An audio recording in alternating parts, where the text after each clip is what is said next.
moja kwa moja tupokee jukwaa letu siku ya leo, msikilizaji pote pale ulipo, kupitia idhaa hii ya Kiswahili ya Radio Fortune Africa.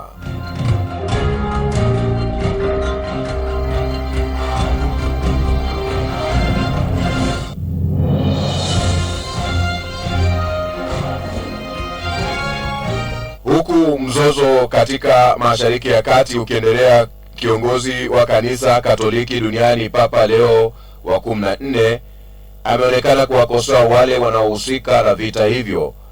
Akiwahutubia waumini wa kanisa hilo mjini Vatican wakati wa maadhimisho ya Jumapili ya Mitende, Papa amesema Mungu anakataa maombi ya viongozi wanaoanzishwa vita na kuwa na mikono iliyojaa damu. Bei ya mafuta duniani imepanda na hifadhi kushuka kwa kasi Jumatatu asubuhi huko Asia, huku vita vya Marekani na Israeli dhidi ya Iran vikiongezeka.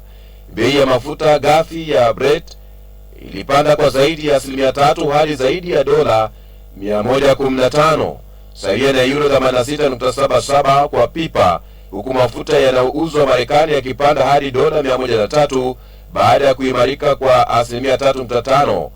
Inaweka Brent kwenye mstari wa faida yake kubwa zaidi ya kila mwezi. Masoko ya hisa barani Asia yanashuka thamani, huku Nikkei 225 ya Japan ikishuka kwa 4.5 na Kospi ya Korea Kusini kwa 4% chini. Haya yanajiri baada ya waasi wa Houthi wanaoungwa mkono na Iran nchini Yemen kujiunga na vita kwa kuishambulia Israeli mwishoni mwa juma, na Iran kutishia kupanua mashambulio ya kulipiza kisasi dhidi ya vyuo vikuu na nyumba za maafisa wa Marekani na Israel. Rais wa Marekani Donald Trump ameliambia gazeti la Financial Times kwamba anaweza kuchukua mafuta nchini Iran na inawezekana akiteka kisiwa cha Gag ambacho ni kitovu kikuu cha mafuta nchini humo.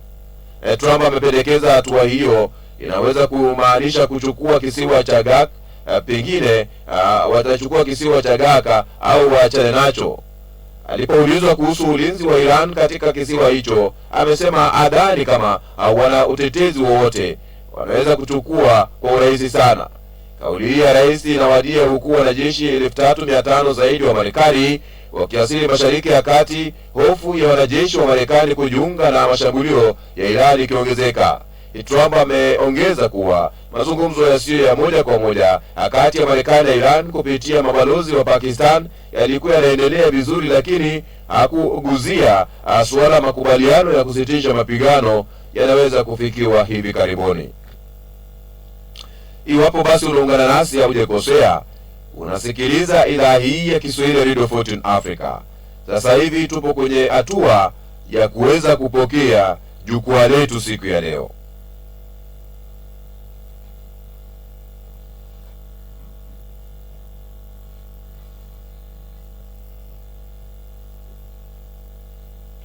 Msikilizaji, Iran yadai imejiandaa kwa vita vya ardhini na Marekani. Hii ni habari ambayo wengi hatupendezi nayo, lakini kwenye jukwaa letu tunalidadavua hili kwa kina.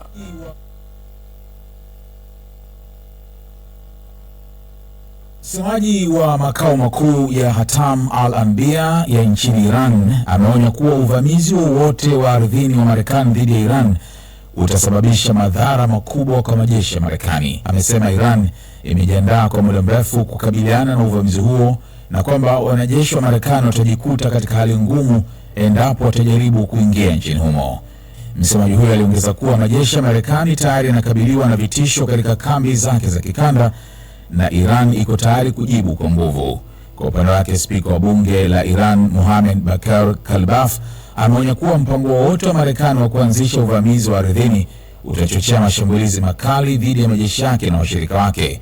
Amesema umoja wa wananchi wa Iran umeongezeka tangu kuanza kwa vita na umechangia kuimarisha uwezo wa nchi kukabiliana na mashinikizo ya nje. Kalibaf pia alidai kuwa Marekani inakabiliwa na changamoto za kijeshi na kiuchumi, huku akisisitiza kuwa Iran haitokubali masharti yoyote yanayofanana na kujisalimisha. Kauli hiyo inaonyesha msimamo mkali wa Tehran wakati vita vinaingia siku ya 30. Chuo kikuu cha teknolojia cha Isfahan nchini Iran kimeripoti kushambuliwa kwa mara ya pili tangu vita kati ya Iran, Marekani na Israel vilipoanza mwezi mmoja uliopita.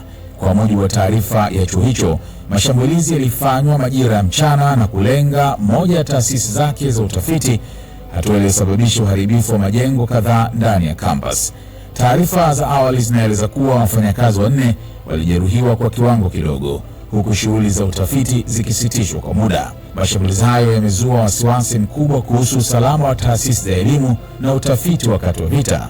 Iran inasisitiza kuwa chuo hicho ni taasisi ya kiraia inayofanya tafiti za kisayansi, huku ikilaani mashambulizi hayo kama kulenga miundombinu ya kiraia. Balozi wa Marekani nchini Israel, Mark Huckabee, ameonyesha kutoridhishwa na uamuzi wa polisi wa Israel kuwazuia viongozi wa kanisa Katoliki kuingia katika kanisa la Holy Sepulchre wakati wa misa ya Jumapili ya Matawi. Huckabee amesema hatua hiyo ni ngumu kuelewa, hasa ikizingatiwa kuwa ibada iliyopangwa ilikuwa ndogo na haikuzidi idadi ya watu 50 waliokubaliwa chini ya miongozo ya usalama. Israel ilieleza kuwa uamuzi huo ulifanywa kwa sababu za kiusalama kutokana na hatari ya mashambulizi ya makombora. Hata hivyo, hatua hiyo imeibua ukosoaji wa kimataifa, huku baadhi ya viongozi wakisema ibada za kidini zinapaswa kupewa kipaumbele hata wakati wa hali ya tahadhari. Israel baadaye ilisema itashirikiana na viongozi wa kanisa kutafuta njia salama ya kuruhusu shughuli za wiki takatifu kuendelea.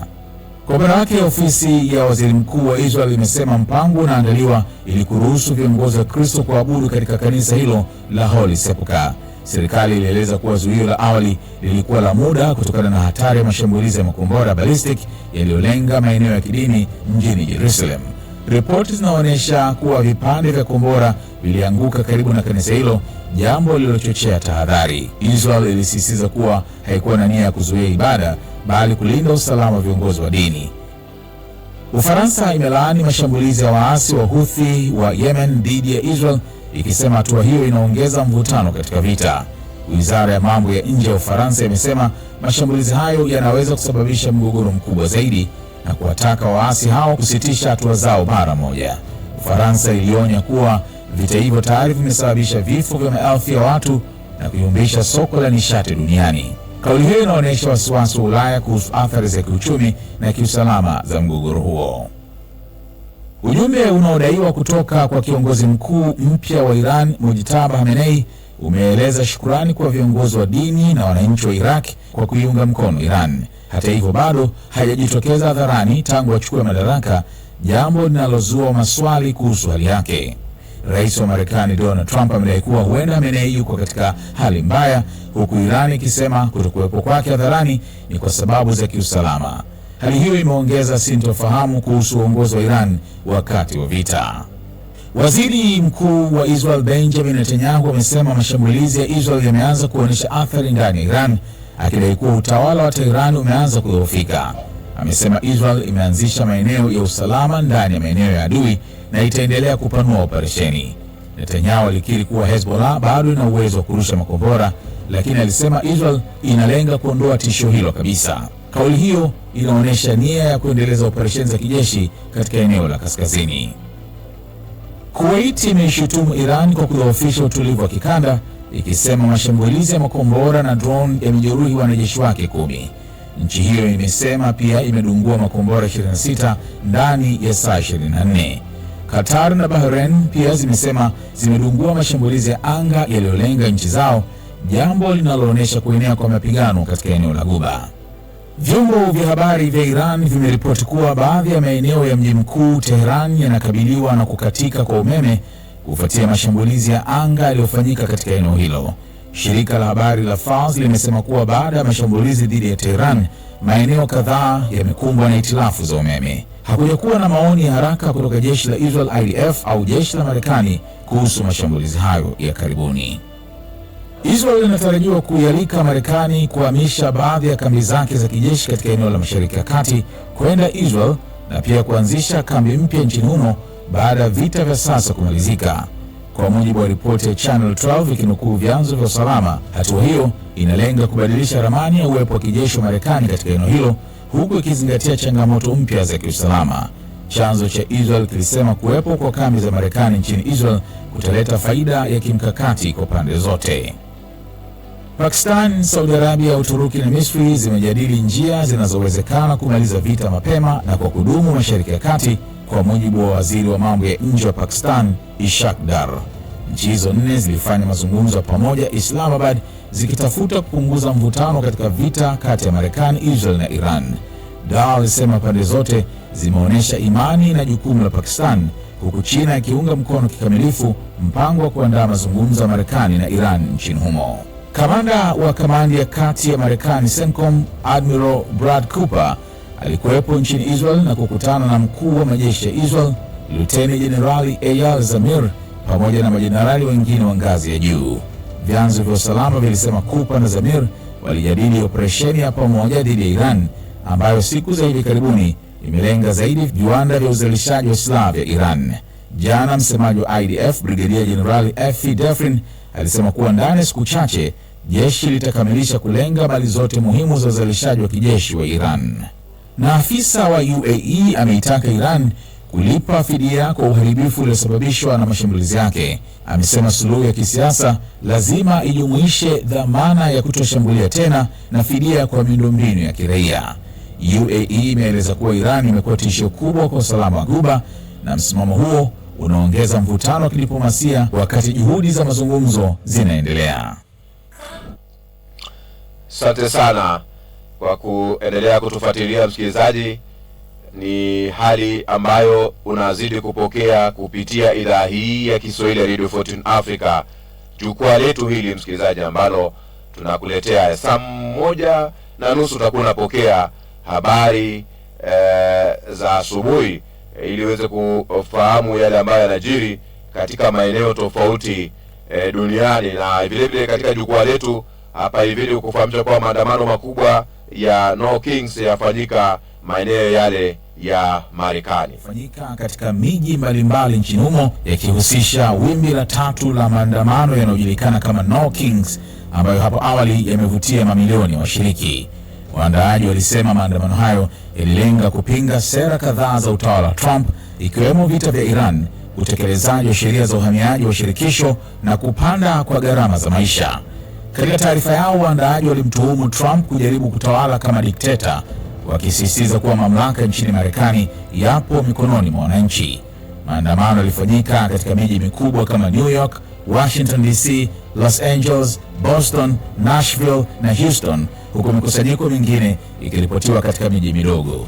Jijini Washington, waandamanaji walijaza eneo la National Mall na kukusanyika katika Lincoln Memorial, wakifanya maandamano katikati ya jiji huku wakibeba mabango na kupeperusha bendera. Maandamano makubwa pia yalifanyika Minnesota, ambapo maelfu ya watu walijitokeza kufuatia vifo vya raia wawili wa Marekani vilivyotokea mapema mwaka huu wakati wa operesheni ya utekelezaji wa sheria za uhamiaji. Tukio hilo lilizua hasira na kuongeza ukosoaji dhidi ya sera za uhamiaji. Viongozi kadhaa wa chama cha Democratic walihutubia umati huo, huku mwanamuziki Bruce Springsteen akitumbuiza katika mkutano huo. Katika jiji la New York, maelfu ya watu walikusanyika Times Square na kulazimisha polisi kufunga baadhi ya barabara wakati maandamano yakifanyika. Maandamano kama hayo pia yalifanyika nje ya Marekani, yakiwahusisha raia wa Marekani walioko katika miji ya Paris, London na Lisbon. Ingawa waandaaji walisema maandamano yalikuwa ya amani, matukio machache yaliripotiwa. Los Angeles, watu wawili walikamatwa kwa madai ya kuwashambulia maafisa wa shirikisho, huku Dallas kukiwa na misuguano midogo baada ya wapinzani wa maandamano kufunga barabara. Maandamano haya yanakuja wakati mjadala ukiendelea kuhusu kupanuka kwa mamlaka ya rais tangu Trump arejea madarakani Januari 2025. Wakosoaji wanasema baadhi ya hatua zake zinatishia demokrasia ya Marekani, wakati Trump akikanusha madai hayo na kusema analenga kuijenga upya nchi hiyo inayokabiliwa na changamoto mbalimbali. Moja kwa moja tunaelekea kupokea taarifa ya habari, kufahamu yale ambayo yanajiri duniani. Hii ni idhaa ya Kiswahili ya Radio Fortune Africa, kituo chako kinachokuwa kwa kasi sana duniani. Upatao milioni 2.5 kuelekea uchaguzi mkuu mwaka ujao. Hilary Ingati na maelezo zaidi. Mwenyekiti wa tume hiyo Erastus Ethekon amesema zoezi hilo litafanyika nchi nzima na wanaolengwa ni vijana ambao hawajawahi kupiga kura. Katika mchakato huu, tume hiyo inasema zoezi hili litaondoka kwenye maeneo bunge kwenda mitaani na vijijini kuwapata wapiga kura wapya. Aidha, vituo vya kujiandikisha pia vitakuwa katika vyuo vikuu na vile vya kati ili kuwapa vijana zaidi nafasi. Hatua hii inakuja wakati wanaharakati vijana nchini Kenya maarufu kama Gen Z wakianzisha vuguvugu wanaloliita Niko Kadi kuhamasisha vijana kujitokeza na kujiandikisha kwa wingi kama wapiga kura. Kenya itakuwa na uchaguzi mkuu mwezi Agosti mwaka ujao, ambapo wapiga kura watachagua rais, magavana, maseneta, wabunge na wawakilishi wa wanawake. Nchini Uganda, mwanahabari Arnold Anthony Mukose anaripotiwa kutekwa siku ya Jumapili na watu wasiojulikana nje ya lango kuu la redio ya Metro FM baada yake kuwa na kipindi kilichokuwa kinajadili hatua ya mahakama kufuta baadhi ya vipengele kwenye sheria ya matumizi mabaya ya kompyuta. Nchini Jamhuri ya Kidemokrasia ya Kongo, jeshi la serikali FARDC limetangaza kuanza operesheni dhidi ya waasi wa FDLR kutoka nchini Rwanda ambao bado wapo nchini humo. Tangazo hili limetolewa na naibu mkuu wa majeshi Jenerali Jacques Chaligonza baada ya kuwasili mjini Kisangani. Kuzindua operesheni dhidi ya FDLR katika eneo linalokadiriwa vizuri. Wakubali kwa hiari ama kwa kutumia nguvu wanapaswa kusalimisha silaha zao. Kazi yetu ni kuangamiza maadui wote na makundi yote yenye silaha ya kigeni yaliyoko kwenye ardhi yetu, na hii inaambatana na makubaliano ya Washington. Ndio sababu tunazindua operesheni hizi. Kuna hatua za kuheshimu kama FARDC. FDLR wenyewe wamehimizwa kukubali kujisalimisha. Hatuhitaji umwagaji damu.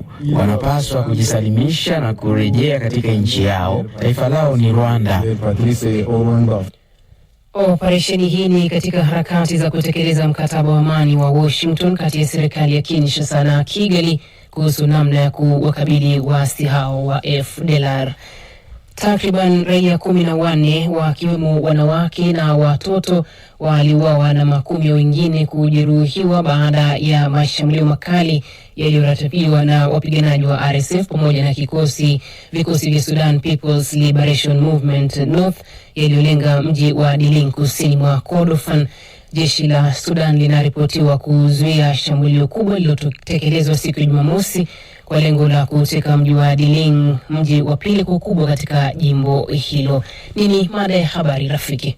Hivi karibuni jiji la Kampala nchini Uganda lilitangaza makataa ya siku 20 kwa wamiliki wa magari ya usafiri wa umma kuondoa magari yaliyochakaa barabarani, mamlaka zikisema lengo ni kupunguza ajali na uchafuzi wa hali ya hewa mjini. Tunamuuliza msikilizaji, nchi nyingine za Afrika Mashariki zinapaswa kuiga mpango huu? Na kwenye jiji lake hali ya magari ikoje, hasa yale ya umma? Ashiriki kwa kutuma ujumbe wake wa sauti kwa nambari yetu WhatsApp _254 110 000 420.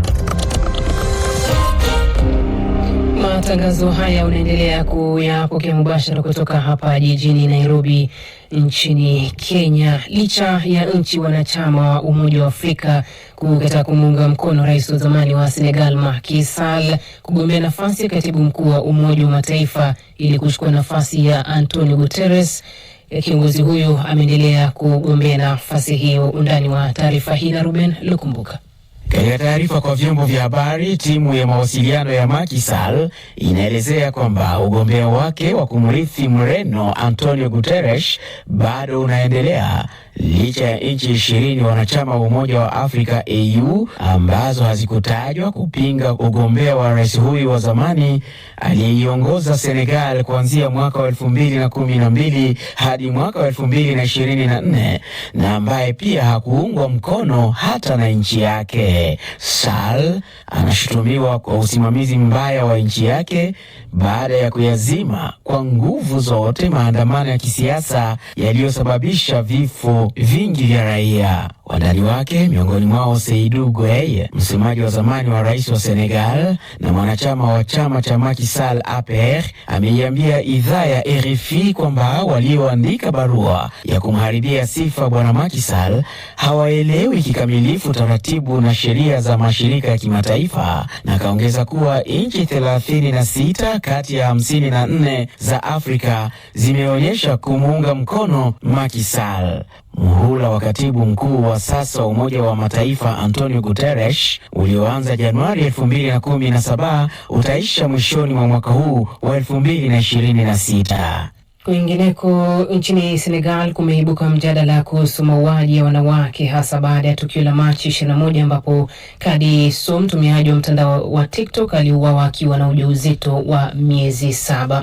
Hisia mseto zimeendelea kutolewa nchini Gabon kuhusu kanuni ya uraia inayoripotiwa kufanyiwa kurekebishwa hivi karibuni kufuatia hatua amri ya rais ya Februari 26 ambapo vifungu kadhaa vimezua utata, ikiwemo kifungu kinachohusu mfumo wa uainishaji unaotofautisha raia wa Gabon. Nchi ya Algeria imetangaza siku 3 ya maombolezo ya kitaifa baada ya kifo cha mwanajeshi wa zamani Lamine Zeroual aliyehudumu kama rais wa nchi hiyo kati ya mwaka 1994 na 1999, ambaye amefariki akiwa na umri wa miaka 84. Rais wa Marekani sasa anatishia kuchukua mafuta Iran na kwenda mbali zaidi na kudhibiti kisiwa cha Kurg kinachozalisha bidhaa hiyo, wakati vita vikiendelea kwa wiki ya 4 sasa. Victor Abuso na maelezo zaidi. Akihojiwa na jarida la Financial Times, Trump amesema Marekani ikiamua inaweza kuchukua kisiwa hicho kwa urahisi na kwa haraka. Aidha, kiongozi huyo wa Marekani amesema anaamini mashambulizi ambayo yamekuwa yakiendelea yamefanikisha mabadiliko ya utawala nchini Iran, na kusisitiza kwamba uongozi wa sasa unataka mkataba ili vita viishe. Iran nayo imetishia kushambulia vyuo vikuu vya Marekani kwenye nchi za ukanda wa Mashariki ya Kati pamoja na makazi ya maafisa wake na wale wa Israeli. Spika wa bunge la Iran Mohamed Bagher Ghalibaf ameshtumu Marekani kwa kupanga kutuma wanajeshi ardhini, kitu ambacho Rais Donald Trump amesema kinawezekana. Dominic Wabala ni mchambuzi wa masuala ya usalama, anatathmini uwezekano wa kutumwa kwa vikosi vya ardhini vya Marekani nchini Iran.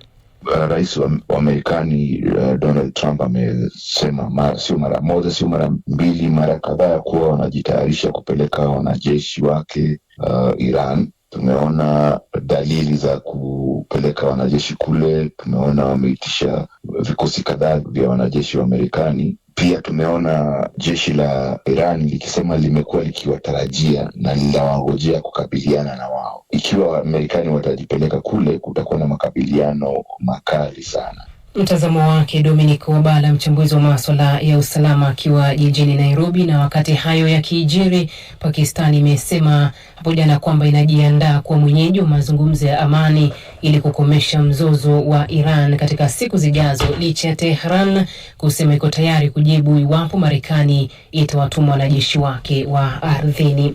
Waziri Mkuu wa Israeli Benjamin Netanyahu ameagiza jeshi la nchi yake kuzidisha operesheni kusini mwa Lebanon, wakati mvutano wa kikanda ukiongezeka kutokana na vita vya Marekani na Israeli dhidi ya Iran. Msikilizaji, matangazo haya yanakujia mubashara kutoka hapa jijini Nairobi nchini Kenya.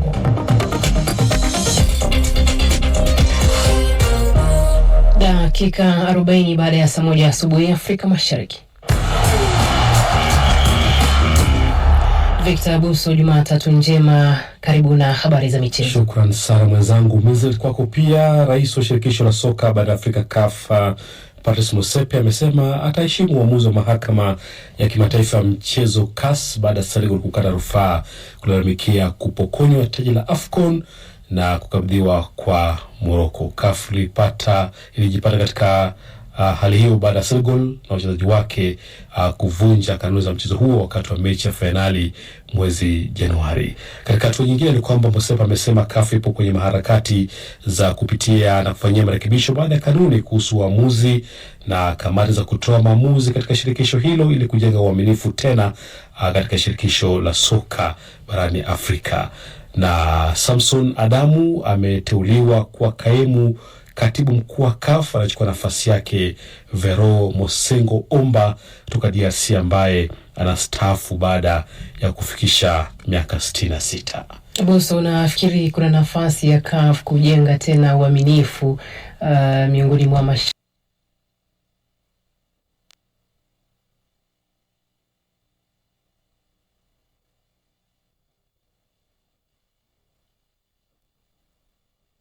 mashabiki hasa baada ya tukio la hivi majuzi? Nafasi bado ipo, lakini haitakuwa rahisi kwa sababu baadhi ya mataifa kama Senegal ni kama ameshakata tamaa, hayana matumaini tena. Na katika michezo ya kimataifa ya soka ambayo inaendelea ya FIFA kule nchini Rwanda ni kwamba leo timu ya taifa ya Kenya itachuana na Grenada katika mechi ya kumtafuta mshindi wa 3, lakini hapo jana Tanzania walishinda Makau mabao 6-0 katika mechi ya kuvutia. Ilikuwa ni karama ya mabao katika mechi hii bila shaka Mizlet. Katika ligi ya soka nchini Kenya jana kulikuwa na mechi kadhaa zilizochezwa. Klabu ya FC Leopards ilichomoza na ushindi wa 1-0 dhidi ya Kariobangi Sharks. Ulinzi Stars nayo ilishinda Sofapaka mabao 2-0, huku Shabana nayo ikishinda Muranga 1-0. Na mechi za soka mzunguko wa awali za kufuzu kucheza fainali ya mataifa Afrika mwaka ujao hapa Kenya, Uganda na Tanzania zilichezwa pia jana. Djibouti ilishinda Sudan Kusini 1-0, huku Lesotho nayo ikishinda Ushelisheli mabao 2-1. Na nafikiri leo ndio ilikuwa siku ya mwisho kwa Kenya kulipa zile pesa kwa CAF. Sijui kama watafanikiwa. Nafikiri kwa sababu Kenya nafikiri ina pesa. Ina hela Sidhani kama wanajenga uwanja mpya alafu wanashindwa kulipa hizo pesa za kuandaa mashindano ya CAF. Tayari Uganda na Tanzania zimeshalipa. Bila shaka, manake nafikiri ni michezo ambayo itailetea Kenya sifa, kwa hivyo lazima pia wajitahidi kuhakikisha kwamba hawakoseshi raha mashabiki wa soka. Hakika. Naam, nikushukuru sana. Shukrani.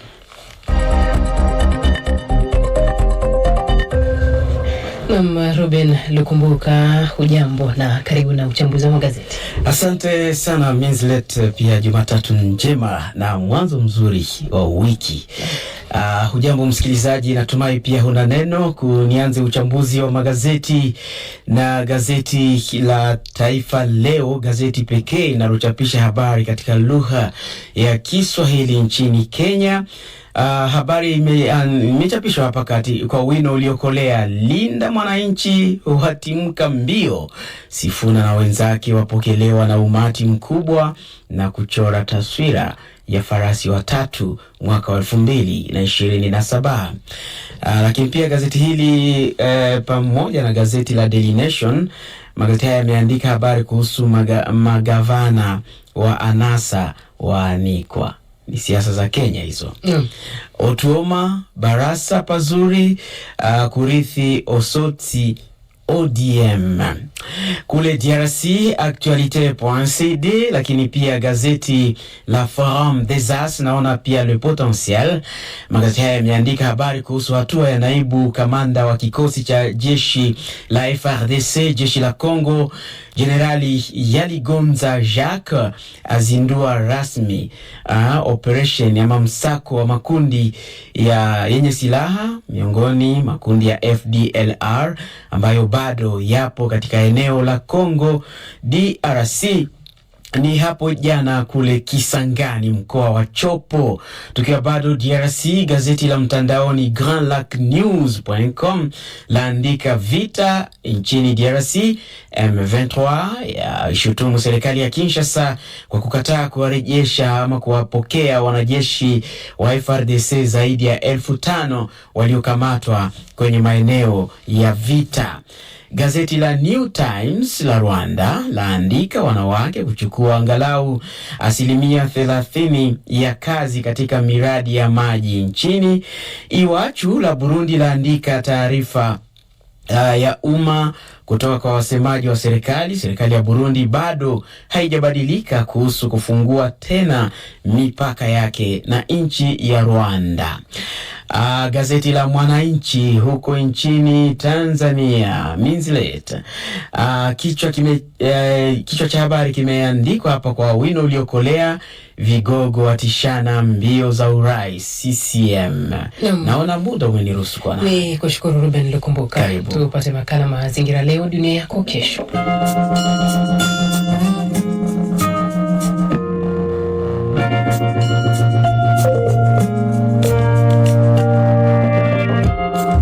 Katika makala yetu hivi leo tunaendelea na awamu ya pili ya makala ya wiki iliyopita, ambapo tulikuwa tunaangazia shughuli za uhifadhi zinazofanywa na shirika la marafiki wa Ondiri katika kulinda ardhi oevu ya Ondiri katika mji wa Kikuyu nchini Kenya. Tunaweza pumzika hapa ili muone Ondiri vizuri.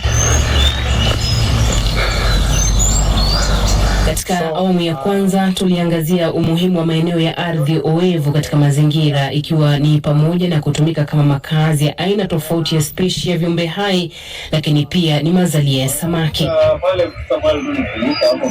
Sasa ardhi oevu ya Ondiri ni nyumbani kwa zaidi ya spishi 90 za ndege. Kwa mfano, tulifanikiwa kumuona ndege aina ya korongo ambao mara nyingi wao hutoroka katika maeneo ya ardhi oevu ambayo mazingira yake yamechafuliwa. Actually capture that bird. Capture ile ndege. Ile ndege inaitwa the Grey Crowned Crane. Kimani Ng'ang'a ni miongoni mwa vijana katika shirika la Friends of Ondiri Wetland. Ile ndio iko kwa emblem ya Uganda, kwa emblem bado ya Nairobi City Council since 1909. Inajulikana the crested crane ama the Grey Crowned Crane. It's monogamous. Inakaa na partner lifetime.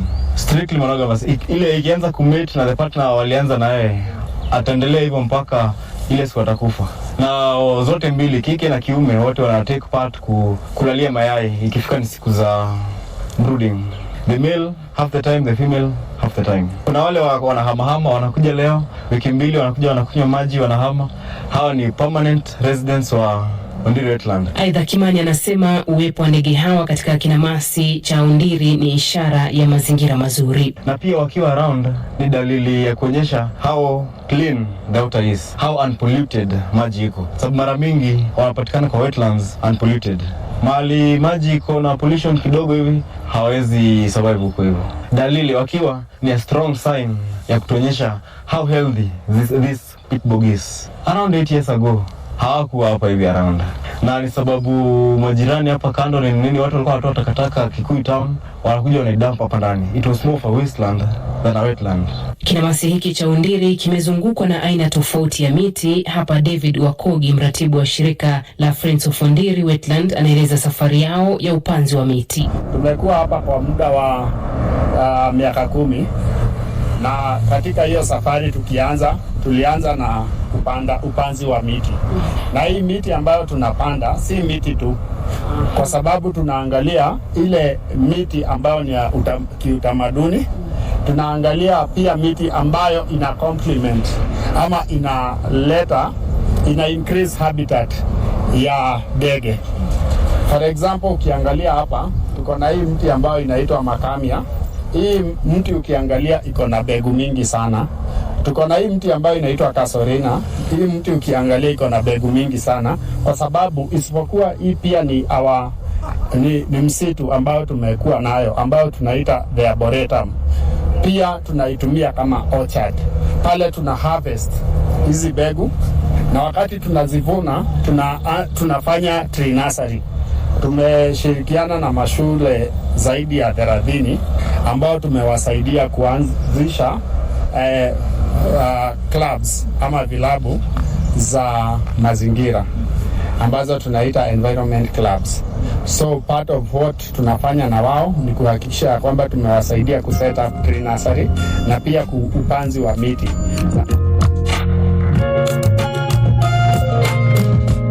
Katika uhifadhi wowote wa mazingira, ushirikishwaji wa jamii ni muhimu. Steven Ndishu, naibu mratibu wa shirika la Friends of Ondiri Wetland, anaeleza namna jamii ilivyopokea harakati za uhifadhi wa kinamasi cha Ondiri. Jamii imepokea vizuri kwa sababu kuna wengine tulikuwa tunazozana kidogo kwa sababu wanataka kukuja watengeneze zile greenhouse alafu wafanye kitu inaitwa chemical fertilizers ndio wanafanya nayo. Lakini sasa tukafanya advocacy, tukawaambia hatutakataza nyinyi kufanya farming, lakini ile kitu mtafanya fanyeni ile organic. Na sasa most of them wame embrace hiyo, na sasa it has improved greatly even our relationship, kwa sababu lazima pia hatuwezi waambia hawatafanya farming because they were supposed to be beneficiaries of this water resource. Aidha, anafafanua baadhi ya changamoto katika shughuli zao, huku akisisitiza kuwa malengo yao ni kuwafunza watu wengine ambao watawapokeza kijiti cha uhifadhi wa ardhi oevu ya Ondiri, na wanafanya hivyo kwa kuelimisha jamii. Kwa wakati moja kuna mtu alikuwa amekuja ana grab space huku na anajenga kanisa kama ile aina ya Shakahola. Huyo mtu akijenga kanisa, ile latrine anajenga ni ile tunaita pit latrine. And you know, hauwezi jenga pit latrine kwa ecosystem kama hii, because obviously ile maji inaingia huko ndani, it is going to seep through huku. Mwingine naye anakuja anatengeneza greenhouse tena huko ndani, anajenga manyumba za kukondisha. So people used to come, wanaingia ndani, wanaingia nyumba zao za kukondisha, lakini iko within hapa. Kumekuwa na watu wanataka kufanya illegal obstruction ya maji. Like I said earlier, hatuwakatazi kulima, but we also need order. Ile kitu tunafanya ni advocacy na kutrain watu so that we tell them wetlands are not wastelands. Maeneo ya ardhi oevu yana faida nyingi kwa mazingira. Je, jamii ya Kikuyu imefaidika vipi na kinamasi cha Ondiri? Hii ndio figo ya Kikuyu, mji wa Kikuyu, kwa sababu hii ndio inasafisha hii maji yetu ambayo tunakunywa, na pia inasaidia kusafisha hewa ambayo tunapumua.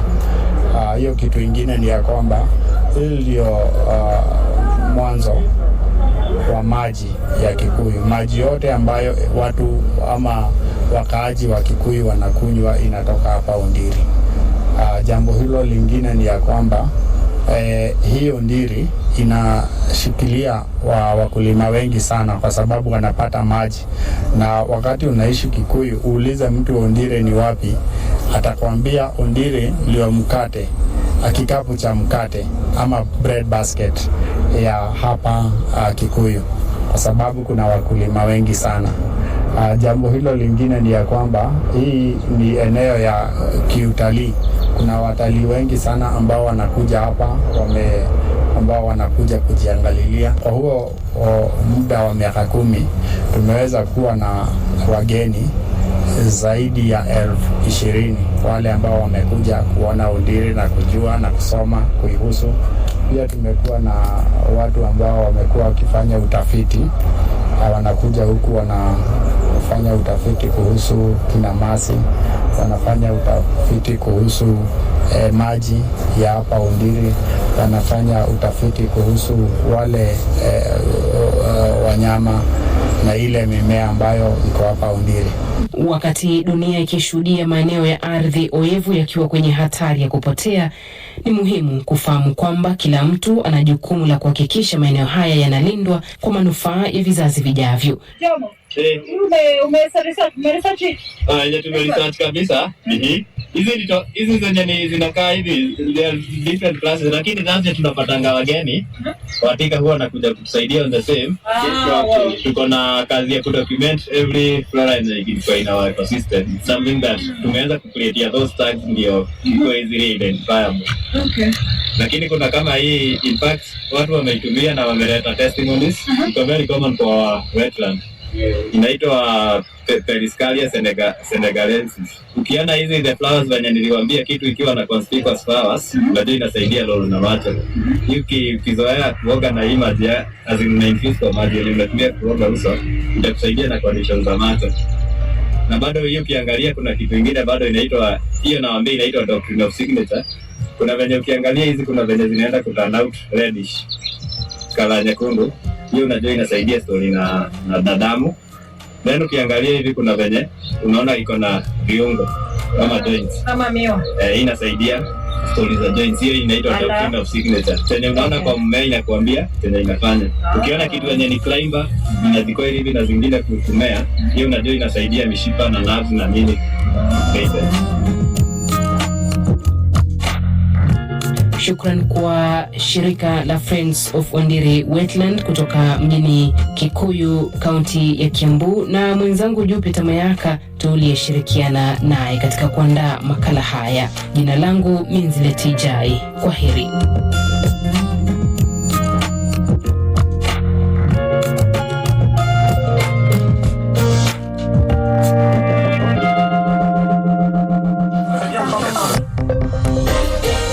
Msikilizaji, hivi karibuni jiji la Kampala nchini Uganda lilitangaza makataa ya siku 20 kwa wamiliki wa magari ya usafiri wa umma kuondoa magari yaliyochakaa barabarani, mamlaka zikisema lengo ni kupunguza ajali na uchafuzi wa hali ya hewa mjini. Tunakuuliza, nchi nyingine za Afrika Mashariki zinapaswa kuiga mpango huu?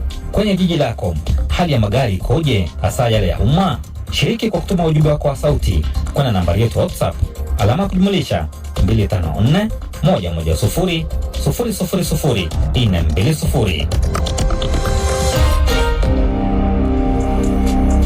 Ni kukumbushe baadhi ya taarifa tumekuwa nazo awamu hii ya kwanza. Tume ya uchaguzi nchini Kenya IEBC kuwasajili wapiga kura wapya milioni 2.5 katika zoezi jipya litakalozinduliwa Jumatatu hii.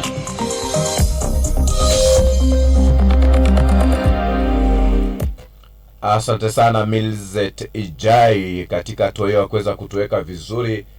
Tumepokea msikilizaji, haya yote tunayapokea kupitia idhaa hii ya Kiswahili ya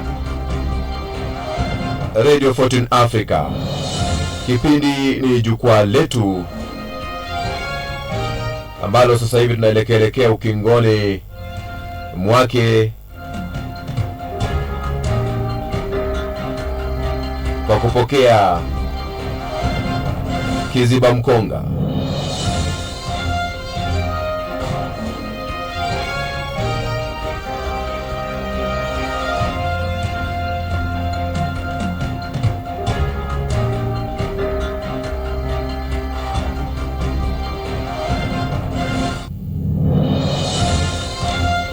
Katikati ya ulimwengu uliojaa walimwengu wenye kiu ya kuwashusha wengine na kuwakandamiza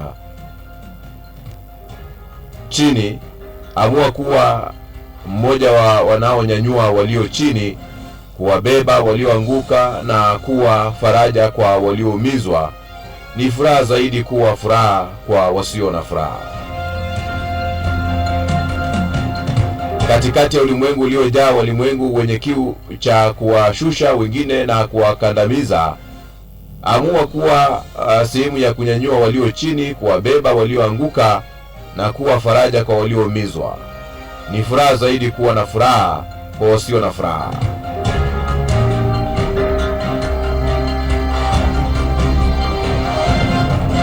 Simama na kituo hiki kufikia malengo yetu ya uratibu. Enda pale kwenye Facebook, aona link ya PayPal, enda kwenye ukuta huo, basi utapata maelezo jinsi ya kusimama na kituo hiki, ama tumia email hii cantona.online254@gmail.com ili uweze kuwa baraka kwetu iwapo na ile akaunti ya PayPal.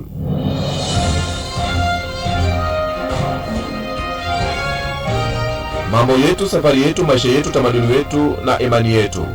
Sikiliza idhaa hii ya Kiswahili Radio Fortune Africa, ukweli na burudani, ambapo utapokea vipindi vyenye tija,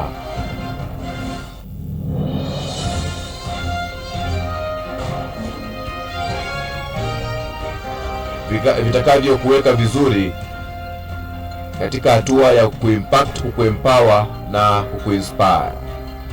Kwa vipindi bora, matangazo yenye tija, ukweli na burudani, sikiliza idhaa hii ya Kiswahili Radio Fortune Africa, kituo chako kinachokuwa kwa kasi sana duniani.